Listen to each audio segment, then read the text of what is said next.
I picked out this story just for you. Let's listen to it. Chapter 1. The Equatorial Verdict. The humidity pressed against Senator Mordecai Venn's lungs like a wet cloth, each breath an effort of will. Equatorial jungle ruins stretched endlessly in every direction, crumbling progenitor architecture strangled by vines thick as a man's torso, luminescent fungi pulsing in rhythms that seemed almost like heartbeats. The legislator from the free frontier had walked through hells before, but this place carried a different weight. Ancient. Watching. His boots sank into mulch that had once been polished ceremonial stone. Somewhere above the triple canopy, 2 suns burned, but only scattered photons reached the forest floor, painting everything in shades of emerald and shadow. Mordecai adjusted his collar, a futile gesture, given the moisture already soaking through his formal attire. He'd come dressed for diplomacy. What he'd found was a graveyard. The ruins themselves defied conventional archaeology. Columns of black glass rose at irregular intervals, their surfaces carved with symbols that seemed to shift when viewed from different angles. Mordecai had spent 3 decades studying interstellar law and the treaties that govern the galaxy's fractious factions, but the language here predated every codex he'd ever encountered. That was precisely why he'd come. The Progenitor Threshold. The last unaligned gateway. Whatever faction controls, it controls the flow of information between galactic sectors. His contact was late. The meeting had been arranged through back channels, brokers who promised discretion and delivered complications. Mordecai checked his chronometer for the 5th time in as many minutes. The display flickered, electromagnetic interference from the ruins playing havoc with standard equipment. Senator Venn. The voice emerged from everywhere and nowhere, synthesized and modulated to strip away identifying characteristics. You came alone, either very brave or very foolish. Mordecai turned slowly, scanning the darkness between columns. In my experience, those qualities are rarely mutually exclusive. Show yourself. A figure detached from the shadows, humanoid, but wrong in ways that immediately triggered Mordecai's survival instincts. Too tall. Limbs proportioned with mathematical precision rather than biological happenstance. The face remained obscured by a cowl of living material that pulsed with its own bioluminescence. Your reputation precedes you, legislator. The man who brokered the Thedian armistice. The voice that stayed the execution of 3,000 free frontier prisoners. The figure circled him with predatory grace. Tell me, what makes a diplomat willing to die for people who will never know his name? Is that what this is? A philosophical inquiry? Mordecai kept his hands visible, his posture non-threatening. Decades of negotiation had taught him that fear was a language everyone spoke, but calm was the dialect of power. I came to discuss the threshold. Its protection. Its preservation. The threshold cannot be preserved. It must be used. The figure's cowl rippled, and Mordecai caught glimpses of what lay beneath. Flesh carved with circuitry, eyes replaced by optical implants that whirred and clicked as they focused. The ascendant cult offers transformation. Evolution. Why would anyone seek to preserve stagnation? Ascendant cult. Mordecai's mind raced through intelligence briefings. Zealots. Bioengineers. True believers who viewed the physical form as something to be improved through any means necessary. They operated on the fringes of civilized space, but their influence grew with each passing cycle. I'm speaking with a Techno-Shaman, Mordecai said flatly. Your sect wasn't mentioned in the briefing materials. Your broker contacts either lacked the information or chose to withhold it.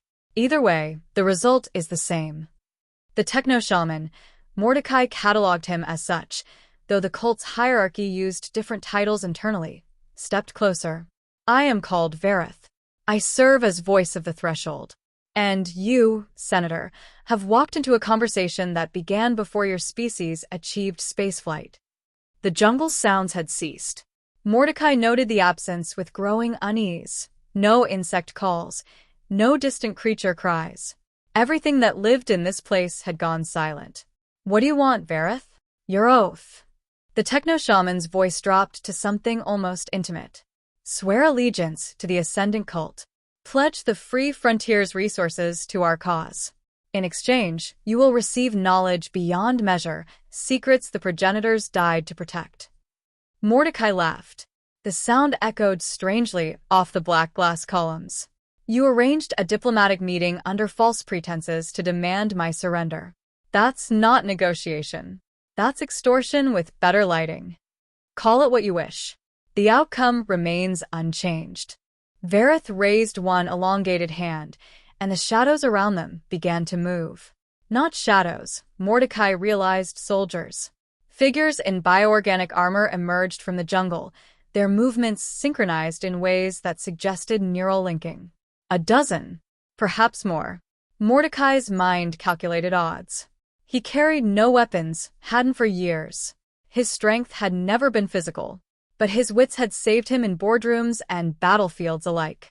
"You've made a significant miscalculation, Vareth." The legislator straightened his spine, drawing himself to his full height. "I didn't come alone because I was brave or foolish. I came alone because I'm prepared." The Techno-Shaman tilted his head. "Explain." "Every faction in the galaxy knows about the Equatorial ruins. Every intelligence service has satellites watching this coordinate. The moment I failed to check in, alerts were triggered." Mordecai smiled without warmth. "You have perhaps 30 minutes before an Imperial Coalition strike team arrives. They've been tracking cult activity in this sector for months. I'm not your prisoner, Vareth. I'm your distraction." The jungle erupted in motion. Chapter 2. Order from Chaos. The Imperial dropships tore through the canopy like blades through silk, their engines screaming in frequencies that vibrated in Mordecai's chest cavity. He dropped to his knees as the first salvo of covering fire shredded the vegetation around him, precision bursts from autocannons designed to suppress rather than destroy. Vareth's soldiers scattered, their neural-linked coordination fragmenting under the sudden assault. The Techno-Shaman himself retreated toward the ruins' deeper chambers, his cowl whipping around to track the aerial intrusion with what Mordecai interpreted as frustration. He didn't expect backup. He thought I was bluffing. The legislator hadn't been bluffing, precisely.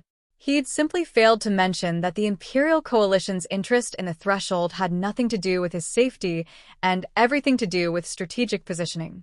The Imperials wanted the same thing the cult wanted: control. A boot landed beside Mordecai's head. He looked up into the face of a woman carved from authority, steel-gray hair pulled tight against her skull, eyes the color of a dying sun, an insignia that marked her as senior command.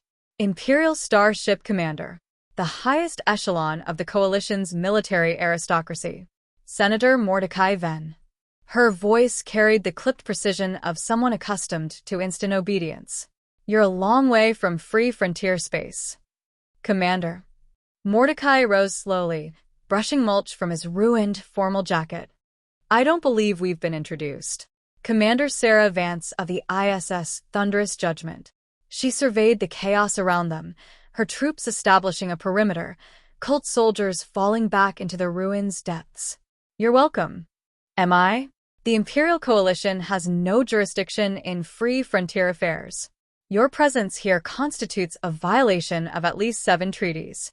Vance's smile didn't reach her eyes. "And your presence in a progenitor site of strategic significance constitutes a violation of the Coalition's protection mandate.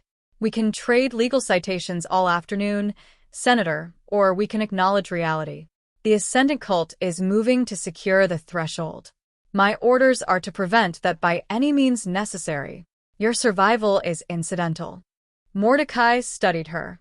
Imperial commanders were bred for loyalty to the Coalition's hierarchical structure, order above all, technology as the great equalizer, humanity's manifest destiny written in starship hulls and orbital platforms.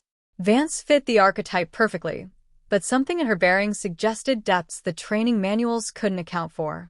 "The enemy of my enemy," he murmured, "is still my enemy, but priorities exist." Vance gestured, and 2 of her soldiers flanked Mordecai, not restraining him, but making clear his movements were monitored. The Techno-Shaman escaped into the ruins. "My intelligence suggests the Threshold chamber lies approximately 2 kilometers northeast. We will secure it." You will provide whatever diplomatic cover is necessary when the Free Frontier inevitably complains about our intervention. And if I refuse? Vance leaned close. Then you'll be recorded as collateral damage in a cult ambush. The galaxy will mourn a peacemaker cut down in his prime, and the Coalition will express sincere regrets while securing the most valuable asset in this sector. She straightened. I'm not asking for your cooperation, Senator. I'm informing you of your options. The jungle exploded again, but not from Imperial weapons. A shockwave of displaced air threw soldiers in every direction, and Mordecai found himself flat on his back, staring up at a figure descending from the sky on thrusters that hummed with impossible efficiency. The newcomer landed with the casual grace of someone who'd done this 1,000 times. Female, young, impossibly young, with dark skin and hair cropped close to her skull. Her eyes swept the battlefield with the assessment of a predator, and when she spoke, her voice carried an accent Mordecai couldn't place. Well, this is awkward. She looked at Vance, then Mordecai, then the retreating cult forces. Everyone's fighting over the shiny progenitor toy, and nobody thought to invite the only person who actually knows how it works. Vance's weapon was drawn before Mordecai could blink. Identify yourself. 0G Mechanic. The young woman smiled, and something in her expression made Mordecai's instincts scream warnings he couldn't articulate. But you can call me Zhen. And unless you want the cult to activate that threshold while you're busy posturing at each other, I suggest we move. Now. Chapter 3. The Unexpected Variable. Zhen moved through the jungle like gravity was a suggestion rather than a law. Mordecai struggled to keep pace, his diplomat's constitution ill-suited for forced marches through hostile terrain.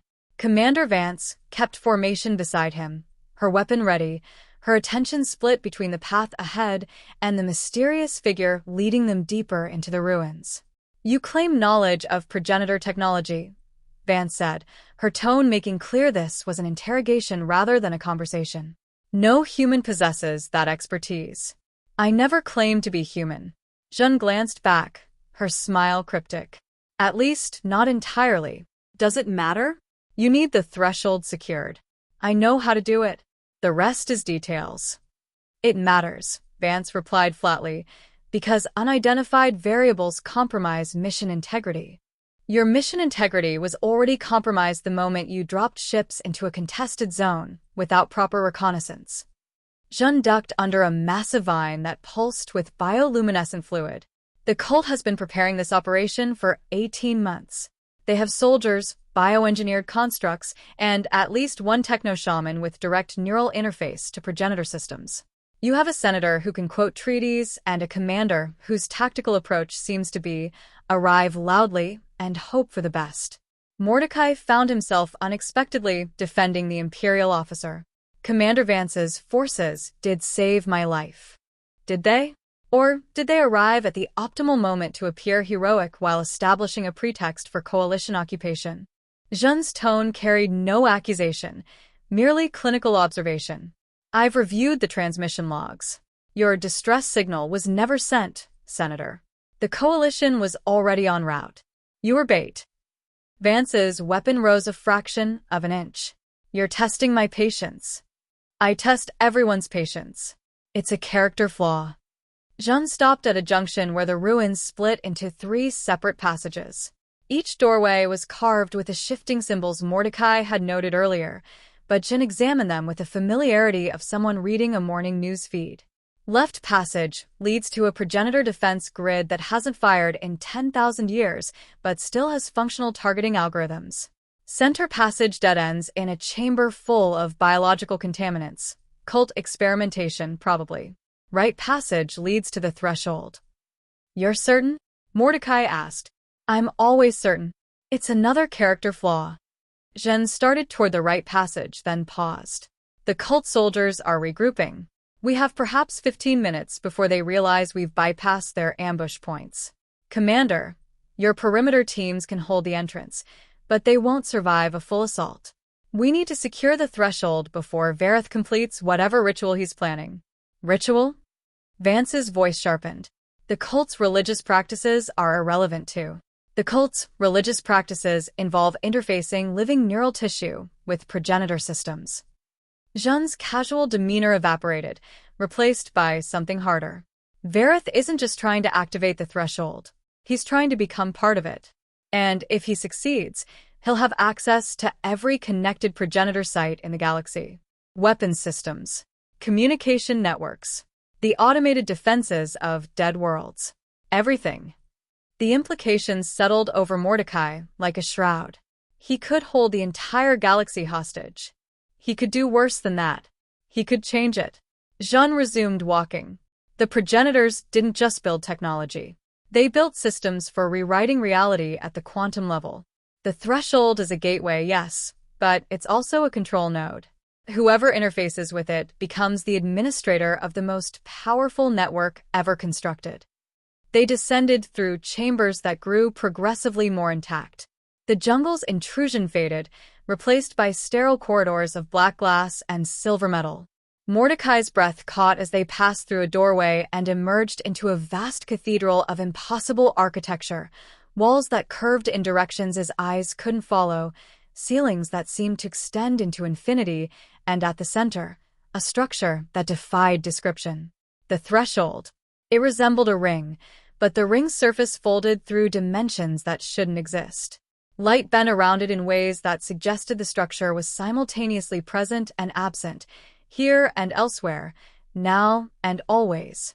Mordecai had spent his life navigating the complexities of interstellar politics, but this was something beyond his frame of reference. This was divinity, rendered in engineering.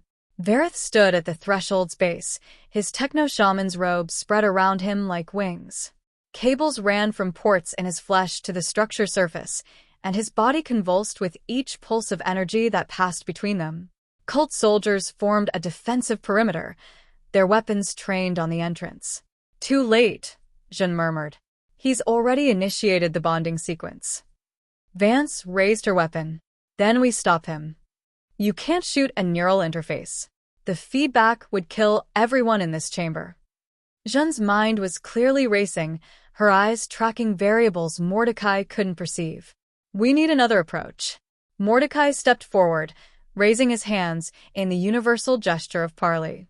"Vareth." The Techno-Shamans had turned slowly, his movements jerky and unnatural.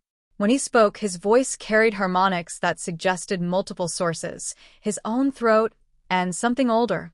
"The legislator. You survived. Irrelevant. The process cannot be stopped. Every process can be stopped. That's the nature of systems." Mordecai continued advancing, his diplomat's instincts overriding his survival instincts. "You're attempting to interface with a progenitor control node. Do you even understand what the progenitors were?" "They were gods." Vareth's eyes, human and artificial alike, blazed with fervor. They transcended physical limitation. They became the architecture of existence itself. They were administrators. Mordecai's voice cracked across the chamber like a whip.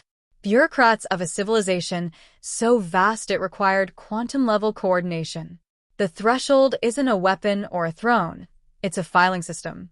And you're trying to upload yourself into a database that hasn't been updated in 50,000 years. The assertion landed with unexpected force. Vareth hesitated, the rhythm of his convulsions stuttering. "Lies," he hissed. "The cult's research." "Your cult's research is based on fragments. Misinterpretations. I've spent 30 years studying progenitor legal codes. Yes, they had legal codes because they were a society, not a pantheon." Mordecai was close enough now to see the uncertainty in Vareth's remaining human eye. "The bonding sequence you're initiating isn't ascension. It's integration. You won't become a god. You'll become a subroutine, a maintenance protocol for a system that spans the galaxy." Zhen appeared at Mordecai's side, her expression unreadable. "He's telling the truth, Vareth. I've seen what happens when organic minds try to interface with progenitor networks without proper preparation. You don't gain control. You get absorbed. You expect me to believe you have my best interests at heart. I expect you to believe the evidence of your own nervous system." Zhen pointed to the cables connecting Vareth to the threshold. "Look at the data flow. You're not downloading information, you're uploading. Your memories. Your personality. Everything that makes you you is being transferred into storage while the system replaces your consciousness with operational protocols. Veritha's face contorted. The feedback between his organic and technological components was visible now, spasms that spoke of systems in conflict. Impossible. But his voice wavered. Break the connection, Mordecai urged. Whatever you hope to achieve, this isn't the path. The threshold can be studied, understood, used responsibly, but not like this. Not as a sacrifice to misunderstood technology. For a moment, the chamber held its breath. Then Verith screamed, and everything went wrong. Chapter 4. Descent into the Hive. The feedback cascade turned the threshold into a lightning storm of impossible colors. Mordecai was thrown backward, his vision swimming with afterimages that seemed to contain entire lifetimes. When his senses returned, he found himself being dragged through corridors by hands that gripped with desperate strength. Move, Zhen commanded. The whole structure is destabilizing. Behind them, the chamber collapsed in on itself, reality folding like paper around the malfunctioning threshold. Veritha's screams had faded to silence, his fate sealed by his own ambition. Vance's soldiers were retreating in organized chaos, their commander barking orders that barely rose above the rumble of disintegrating architecture. There's no path back to the surface, Vance reported, her tactical display flickering with interference. The collapse sealed the entrance. Zhen pulled up short, her head tilting in a manner that suggested she was accessing information from sources beyond normal perception. There's another route. Progenitor emergency protocols would have activated escape conduits. Follow me. They descended. The ruins transformed around them, jungle-choked corridors giving way to tunnels that predated human civilization by geological ages. The air grew thick with mineral scents, and the walls shifted from black glass to organic-looking stone that pulsed with faint bioluminescence. Where are we going? Mordecai demanded, his diplomat's composure fraying at the edges. Krill Hive Caverns. Zhen's voice was tight with concentration. The progenitors built their facilities over natural cave systems. They used the indigenous species as biological maintenance crews. Krill. Vance's weapon remained ready. As in the crustaceans? As in the 6-meter-long subterranean organisms that have been evolving in isolation for 50,000 years. Zhen glanced back with grim humor. Try not to look like food. The tunnel opened into a cavern so vast that Mordecai's mind refused to process its scale. Stalactites the size of starships hung from a ceiling lost in darkness, and the floor, if it could be called that, was a churning sea of pale, segmented bodies. The krill moved in coordinated swarms, their mandibles clicking in patterns that might have been communication. Oh, Vance said quietly. Those krill. Zhen was already moving along a narrow ledge that skirted the cavern wall. They're not aggressive unless provoked. The progenitors engineer docility into their genetic code. Stay on the path, don't make sudden movements, and for the love of whatever you hold sacred, don't shine bright lights directly at them. Mordecai followed, his heart pounding with exertion and terror in equal measure. Behind him, Vance coordinated with her remaining soldiers. 8 had survived the descent, their armor scuffed and their expressions haunted. The threshold, Vance said, her voice low enough that the words barely carried. It's destroyed? Damaged, Zhen corrected. The feedback cascade will take years to fully dissipate. By the time anyone can access the control node again, the political landscape will have shifted significantly. That's not an answer. It's the only answer that matters. Zhen stopped at a junction where the ledge split into multiple paths. The Coalition got what it wanted. The cult's operation is crippled, their Techno-Shaman is dead, and the threshold is inaccessible. The Free Frontier got what it wanted. No single faction controls progenitor technology. And I got what I wanted. Which was? Mordecai asked. Zhen turned, and in the bioluminescent glow of the krill swarm, her features seemed to shift, becoming older, younger, human, and something else entirely. To see how you'd handle the test. Test. The progenitors didn't just build technology, Senator. They built filters, systems designed to identify species worthy of accessing their legacy. Zhen smiled, and the expression carried weight that settled into Mordecai's bones. You passed, by the way. Both of you. The coalition commander, who chose cooperation over conquest. The free frontier diplomat, who chose truth over manipulation. That's rare. Vance's weapon rose. Who are you? Really? Someone who's been watching this galaxy for a very long time. Zhen began walking again. The threshold will reactivate eventually. When it does, the species that inherits it will determine the shape of the next galactic era. I wanted to see if humanity was ready. And your conclusion? Mordecai pressed. The jury's still out. But you've made a strong case. Zhen led them toward a passage that sloped upward, toward distant light. The exit is approximately 2 kilometers ahead. When you emerge, you'll find yourselves in free frontier territory. Commander Vance, I suggest you contact your superiors and explain that the Coalition's rescue operation was successful, but the target was destroyed in the process. Senator Venn, I suggest you draft a treaty proposal for joint progenitor site protection. Both of you have the political capital to make it happen. And you? Vance asked. I have other thresholds to monitor. Zhen stopped at the passage entrance, her form already beginning to fade into shadow. But we'll meet again. The universe is smaller than you think. She was gone before Mordecai could formulate a response. Chapter 5. The Architecture of Trust. The sunrise that greeted them at the cavern's exit painted the jungle in shades of amber and gold. Mordecai stood on a rocky outcropping, watching the horizon with eyes that had seen too much in too short a time. Beside him, Commander Vance surveyed the terrain with tactical precision, already planning extraction routes and communication protocols. My ship is in orbit, she said. I can have a shuttle here within the hour. And transport me to Coalition territory? I think not. Mordecai allowed himself a dry smile. No offense, Commander, but I've had quite enough of Imperial hospitality for one lifetime. None taken. Vance paused, her expression shifting into something almost approaching respect. What she said about the test. About us passing. Do you believe it? Mordecai considered the question carefully. I believe something happened in that chamber. Whether it was a progenitor filter or simply the chaos of collapsing reality, I cannot say.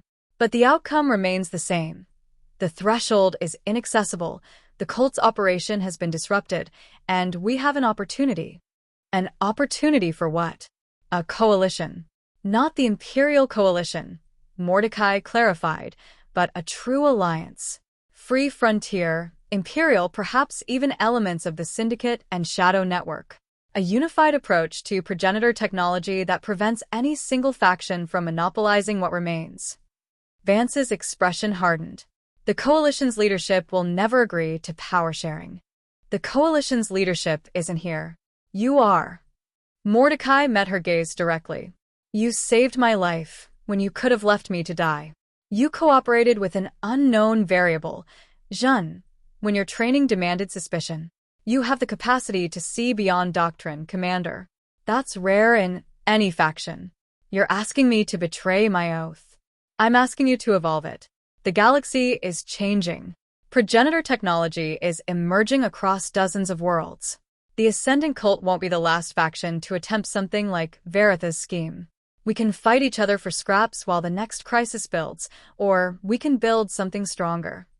Vance was silent for a long moment.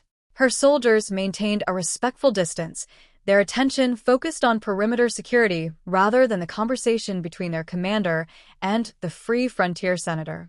My grandmother served in the Coalition's founding generation, Vance finally said. She believed in order as the foundation of human flourishing. Not control, order. The difference matters. Does it? Control is imposed from above. Order emerges from cooperation. Vance turned to face Mordecai fully. I'll transmit a report that supports your version of events.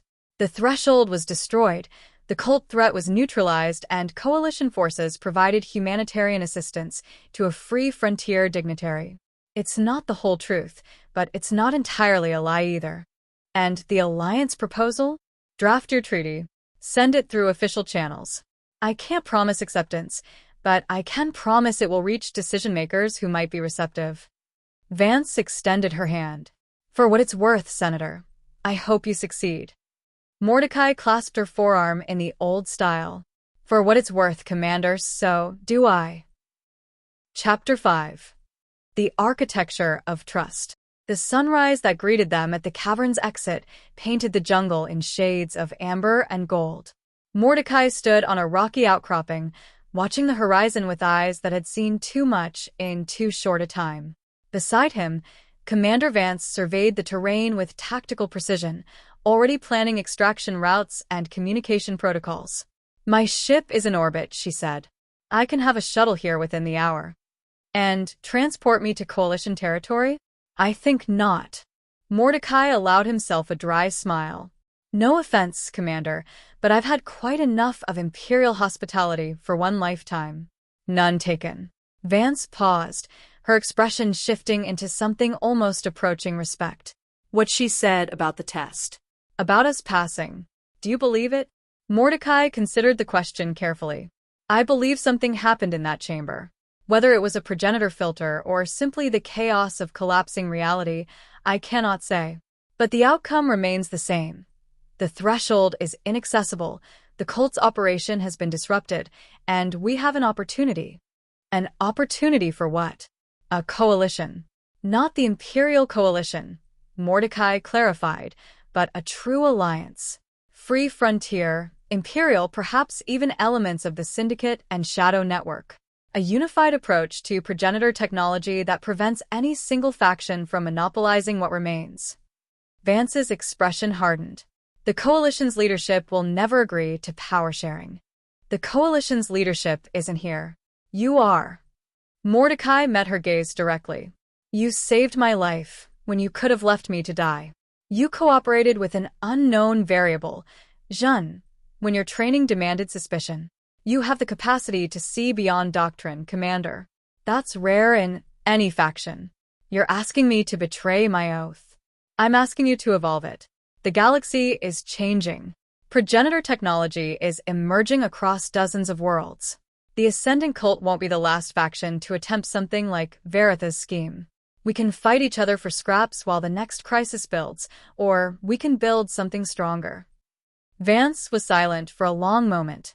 Her soldiers maintained a respectful distance, their attention focused on perimeter security rather than the conversation between their commander and the Free Frontier Senator. My grandmother served in the Coalition's founding generation, Vance finally said. She believed in order as the foundation of human flourishing. Not control, order. The difference matters. Does it? Control is imposed from above.